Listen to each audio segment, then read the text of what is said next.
अनाथ बेटा। रूपा और शेखर सरिता विहार में रहते हैं। वो अपनी जिंदगी में बेहद खुश होते हैं। दोनों का शौर्य नाम का एक बेटा भी होता है, जिस पर दोनों ही अपनी जान छिड़कते हैं। शेखर, अब तो आप शौर्य को अपनी गोद से नीचे उतार दीजिए, उसके सोने का टाइम हो रहा है। नहीं रूपा, इसे मेरे पास ही रहने दो प्लीज। मैं थोड़ी देर में इसे बिस्तर में सुला दूंगा। लेकिन कल सुबह आपकी ऑफिस में मीटिंग भी तो है ना, और इसके लिए आपको कल जल्दी भी तो निकलना होगा। जाइए, आप भी जाकर सो जाइए। क्या यार, अभी तो मेरी गोद में आया था मेरा बेटा और तुम उसे लेकर जा रही हो। बाद में कर लेना अपने बेटे से प्यार, अभी जाकर सो जाइए। रूपा शेखर से शौर्य को ले रही होती है कि तभी शौर्य रोने लगता है। शौर्य को रोता देखकर रूपा उसे फिर से शेखर को थमा देती है। आपका बेटा ना एक नंबर का नौटंकी है, बिल्कुल आप पर गया है वो। साफ बोलो ना, तुम्हें जलन होती है हम दोनों बाप बेटे का प्यार देखकर। पहले बड़ा तो होने दो तुम शौर्य को, फिर देखना वो सबसे ज्यादा मुझे ही प्यार करेगा। देखते हैं। ऐसे ही दिन बीतते चले जाते हैं और एक दिन कैंसर की बीमारी के चलते रूपा की मौत हो जाती है। अब शौर्य 3 साल का हो चुका होता है, जिसके कारण उसकी दादी शेखर पर दूसरी शादी का दबाव बनाने लगती है। शेखर, शौर्य अभी बहुत छोटा है और उसे इस समय एक माँ के प्यार की बहुत जरूरत है। माँ, मुझे दूसरी शादी नहीं करनी। क्या पता जो दूसरी औरत आएगी वो मेरे बेटे को एक माँ का प्यार दे या ना दे। तो रूपा की छोटी बहन वैशाली से ही शादी क्यों नहीं कर लेता? वो तो शौर्य को एक माँ का प्यार पूरा दे सकती है ना। मैंने कहा ना माँ, मुझे दूसरी शादी नहीं करनी, और अपनी ही पत्नी की बहन से तो हरगिज नहीं। ऊपर से अगर रूपा देख रही होगी तो वो क्या सोचेगी? अपने लिए ना सही, लेकिन तुझे शौर्य के लिए तो शादी करनी ही पड़ेगी ना बेटा। शेखर कुछ कहता उससे पहले ही अंजुमन उसे रूपा की कसम दे देती है, जिसके आगे मजबूर होकर शेखर शादी के लिए हामी भर देता है। देखो वैशाली, मैंने तुमसे शादी सिर्फ अपने बच्चे के लिए की है। मैं चाहता हूँ कि तुम उसे एक माँ का भरपूर प्यार दो। शौर्य, आपके साथ साथ मेरा भी कुछ लगता है। अगर आप मुझसे शादी नहीं भी करते, तब भी मेरा प्यार शौर्य के लिए कभी कम या ज्यादा नहीं होता। शादी के कुछ दिनों बाद ही शेखर की माँ की भी मौत हो जाती है। वैशाली शौर्य को एक माँ से भी बढ़कर प्यार देती है। शौर्य को लेकर वैशाली का यूं निस्वार्थ प्यार देखकर शेखर को भी उससे प्यार हो जाता है और कुछ सालों बाद शेखर और वैशाली का भी लड़का हो जाता है। लेकिन इसके बाद वैशाली का शौर्य को लेकर बर्ताव बदलने लगता है।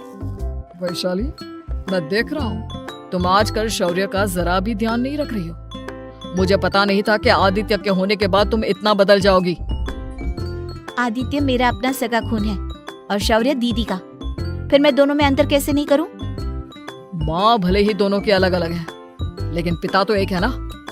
अगर मुझे पहले पता होता कि तुम इतनी जल्दी बदल जाओगी तो मैं कभी तुमसे शादी ही नहीं करता। हाँ, तो किसने कहा था आपसे मुझसे शादी करने के लिए? मैं थोड़ी ना आई थी आपके पास, आपकी माँ ही आई थी मेरे घर आपका रिश्ता लेकर। वैशाली, मुझे तुमसे ऐसी उम्मीद नहीं थी। गुस्से में शेखर अपना पैर पटकता हुआ शौर्य को वहाँ से लेकर चला जाता है। पापा, मम्मा मुझसे प्यार क्यों नहीं करती? क्या मैं उनका सगा बेटा नहीं हूँ, इसलिए मुझसे प्यार नहीं करती? मम्मा नहीं करती तो क्या हुआ बेटा? पापा तो करते हैं ना आपसे प्यार। कुछ दिनों के बाद, आज तुझे खाना पीना कुछ नहीं मिलेगा, चल चुपचाप से अपने रूम में जाकर सो जा। माँ, अब भाई को खाना क्यों नहीं दे रही हो? बेटा, तू आराम से खाना खा, इस नालायक की चिंता मत कर। एक दिन खाना नहीं खाएगा तो मर नहीं जाएगा ये। अगर भैया नहीं खाएंगे तो मैं भी नहीं खाऊंगा। तू अपने भाई का भक्त क्यों बन रहा है? ये तेरा सौतेला भाई है, सगा नहीं जो तू लक्ष्मण बन रहा है। माँ, आपको इतना भी नहीं मालूम? श्री राम और लक्ष्मण सगे भाई नहीं थे। श्री राम माता कौशल्या और लक्ष्मण माता सुमित्रा की कोख से जन्मे थे। दोनों के सिर्फ पिता एक थे, लेकिन माँ अलग थी। मुझे ज्यादा ज्ञान देने की जरूरत नहीं है, ये सतयुग और त्रेता युग नहीं है, समझे? आया बड़ा भाई का चमचा। इतना कहकर वैशाली वहां से चली जाती है। जिसके कुछ टाइम बाद शिखर वहां आता है और आदित्य उसे सारी बात बताता है। मुझे माफ कर दो शौर्य, तुम्हारी माँ के जाने के बाद मुझे दूसरी शादी का फैसला करना ही नहीं चाहिए था। अगर मैं दूसरी शादी नहीं करता तो शायद आज तुम्हारी ये हालत ना होती। नहीं पापा, अगर आप शादी नहीं करते तो मुझे आदित्य जैसा छोटा भाई कभी नहीं मिलता। थैंक यू मुझे इतना अच्छा भाई देने के लिए। तुम दोनों हमेशा ऐसे ही साथ रहना, फिर कोई भी तुम दोनों का कुछ नहीं बिगाड़ पाएगा। चलो मैं तुम दोनों को आइसक्रीम खिला कर लाता हूँ, बहुत भूख लग रही है ना। शिखर शौर्य और आदित्य को आइसक्रीम दिलाने लेकर जाता है। वो दोनों को पार्क में खड़ा करके आइसक्रीम लेने जा ही रहा होता है, तभी तेज रफ्तार से आती हुई एक गाड़ी उसे कुचल देती है और उसी पल शेखर की मौत हो जाती है। जिसके बाद शौर्य की जिंदगी नर्क से भी बदतर हो जाती है। सुन रे चिरकुट, इस घर के किसी भी सामान को मेरी मर्जी के बगैर हाथ मत लगाना। इन सब पर अब तेरा कोई हक नहीं है, समझा? ठीक है माँ, मैं आपकी इजाजत के बगैर किसी चीज को हाथ नहीं लगाऊंगा। चल जाकर अब पूरे घर की सफाई कर। महज 7 साल का शौर्य वैशाली के कहने पर अपने नन्हे नन्हे हाथों से पूरे घर की सफाई करने लगता है। ऐसे ही दिन बीतने लगते हैं, लेकिन मासी से माँ बनी वैशाली को उस मासूम से बच्चे पर जरा भी तरस नहीं आता। क्यों शौर्य, ये घर में इतनी गंदगी कैसे हो रही है? ढंग से सफाई नहीं की है क्या तूने? माँ मैंने तो अच्छे से सफाई की थी, लेकिन आदित्य बार बार इधर उधर चलकर गंदा कर देता है। अच्छा, खुद से एक काम ढंग से नहीं होता और अपनी गलतियों का जिम्मेदार मेरे बेटे को ठहराता है। इतना कहकर वैशाली बांस का डंडा उठाकर शौर्य को जोर जोर से मारने लगती है। तभी वहां वैशाली के मायके वाले भी आ जाते हैं और उसकी सारी करतूतें देख लेते हैं। माँ मैं ऐसा क्या करूँ जिससे आप मुझे भी आदित्य के जितना प्यार करोगी? बोलिए ना माँ, मेरे क्या करने से आपके अंदर मेरे लिए ममता जागेगी? वैशाली शौर्य की एक नहीं सुनती, उसके ऊपर डंडे बरसाती जाती है। हद पार होते देख वैशाली की माँ उसका हाथ पकड़ती है और जोर से उसे थप्पड़ मारती है। यही सब करने के लिए तूने दामाद जी से शादी की थी? हमने सपने में भी तुझसे ऐसी हरकत की उम्मीद नहीं की थी। तू माँ नहीं, माँ के नाम पर एक धब्बा है। बस कीजिए माँ, आदित्य के इस दुनिया में आने से पहले मैंने इसे बहुत प्यार किया था, लेकिन अब जब मेरी खुद की औलाद है तो मैं किसी और के बच्चे से प्यार क्यों करूं? अरे नालायक औरत, जिसे तू किसी और का बच्चा कह रही है वो तेरी खुद की सगी बहन का बच्चा है। बहन है तो क्या हुआ, मेरे अपने बच्चे से बढ़कर तो नहीं हो सकता ना ये कभी। अगर यही बात थी तो तू हमें पहले बता देती, हम शौर्य को अपने साथ ले जाते।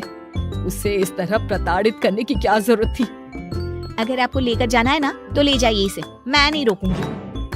नहीं माँ, मुझे कहीं नहीं जाना, मुझे आपके साथ ही रहना है। मैं तेरी कोई माँ बाबा नहीं हूँ, तेरी माँ मर चुकी है, समझा? अब निकल जा मेरे घर से। माँ अब बहुत गंदी हो, मुझे भी नहीं रहना आपके साथ, मैं भी भाई के साथ ही जाऊंगा। अरे तू क्यों जाएगा, तू तो मेरा सगा बेटा है, जाने दे इसे। हम यहाँ ऐश से रहेंगे, तुम्हारे पापा बहुत सारी जमीन जायदाद छोड़ गए हैं तुम्हारे लिए। नहीं माँ, मुझे भाई के साथ जाना है। आप अच्छी नहीं हो, आप बहुत बुरी हो, आप भाई को बहुत परेशान करती हो। देख वैशाली, तुझसे ज्यादा समझ तो इस मासूम बच्चे में है। ये तेरे बुरे कर्मों का ही नतीजा है जो आज तेरी सगी औलाद खुद से तुझे ठुकरा रही है। आदित्य, तुझे इस शौर्य ने भड़काया है ना मेरे खिलाफ? नहीं माँ, मुझे किसी ने भड़काया नहीं, पर मैं सब देखता हूँ, सब समझता हूँ। भाई बहुत अच्छा है, वो आपकी जैसा नहीं है। चलिए नानी। इतना कहकर वैशाली के मायके वाले आदित्य और शौर्य को अपने साथ ले जाते हैं और इस तरह वैशाली बड़े से घर में अकेली पड़ जाती है। 2 बेटों के होते हुए भी आज उसे माँ कहकर बुलाने वाला कोई नहीं होता।